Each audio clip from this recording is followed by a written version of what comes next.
खेल जज्बात है, खेल हौसला है, खेल इरादा है, खेल अनुशासन है, खेल प्यार है, खेल समर्पण है, खेल विश्वास है, यह एक सुंदर एहसास है जो समंदर से भी गहरा है।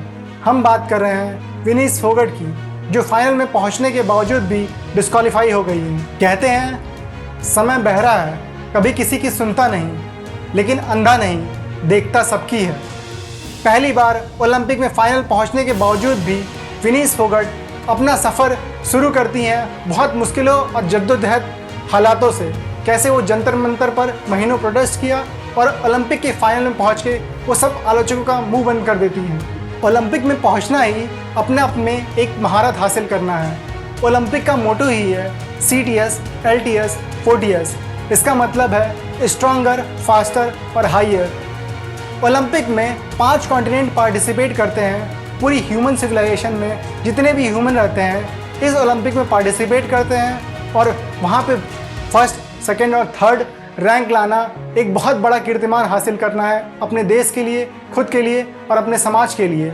सुबह जब न्यूज़ आती है कि विनीश फोगाट ओलंपिक से डिस्क्वालीफाई हो गई हैं फाइनल पहुंचने के बावजूद भी, क्योंकि वो उनका वेट 2.7 kg वेट ज़्यादा हो रहा था रात में जब वो मेज़र कर रही थी।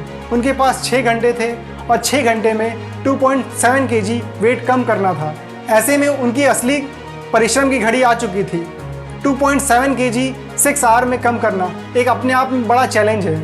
आज के ज़माने में हम 1 kg वेट 1 महीने में भी नहीं लूज़ कर पाते। उन्होंने रात भर एक्सरसाइज की, खाना नहीं खाया, ब्लड भी निकाला गया उनके, अपने बाल कटाया, नाखून कटाया, हेयर कटाया, कपड़े भी छोटे पहने ताकि वेट ना आ पाए।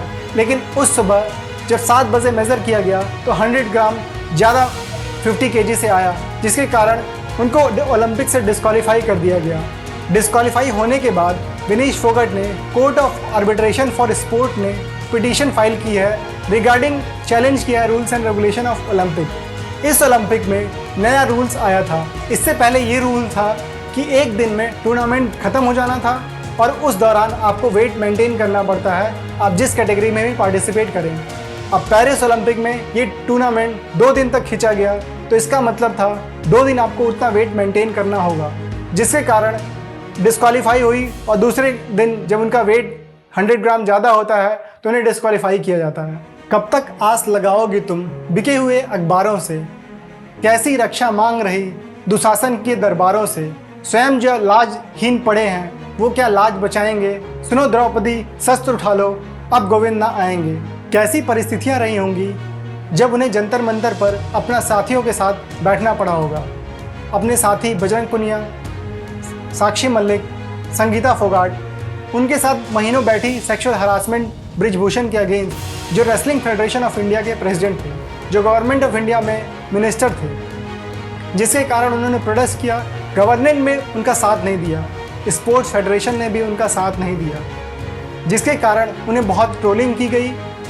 उन्होंने स्टेप लिया कि हम अपने सारे मेडल जो देश के लिए जीते हैं वो गंगा नदी में, हरिद्वार में बहा देंगे। जब वो ओलंपिक में फाइनल में पहुंचती हैं तो सारे आलोचकों का मुंह बंद करती हैं और आफ्टर डिस्क्वालिफिकेशन ये ब्लेम लगता है गवर्नमेंट ऑफ इंडिया का इंटरवेंशन है, जो कि गलत है, जिसमें opposition leader Rahul Gandhi, Akhilesh Yadav, Sanjay Singh demand करते हैं पार्लियामेंट में कि ये इन्वेस्टिगेशन का मैटर है, जो कि इन्वेस्टिगेट किया जाए किस कारण वो बाहर हुई। इससे पहले विनीश फोगाट 48 kg में रियो ओलंपिक में पार्टिसिपेट की थी, टोक्यो में 53 kg में पार्टिसिपेट की और पेरिस में जो 2024 में हुआ है वो 50 kg में पार्टिसिपेट की। इसका ये मतलब नहीं है कम कैटेगरी में वेट में चैलेंजेस नहीं आएंगी। इवन कम कैटेगरी वेट में लड़ना बहुत अपने आप में बहुत मुश्किल है, क्योंकि कम वेट कैटेगरी में जो रेसलर होते हैं ज़्यादा फुर्तीले होते हैं, ज़्यादा एक्टिव होते हैं, ज़्यादा स्ट्रेंथ होती है। तो अपने आप को कम वेट कैटेगरी में डालना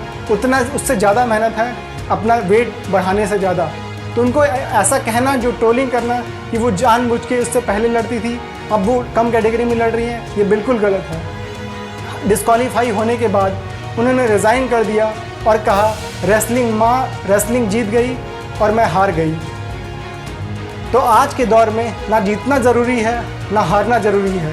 ये खेल लाजवाब है, इसे खेलना ज़रूरी है। Thank you Vinesh Phogat to make India proud.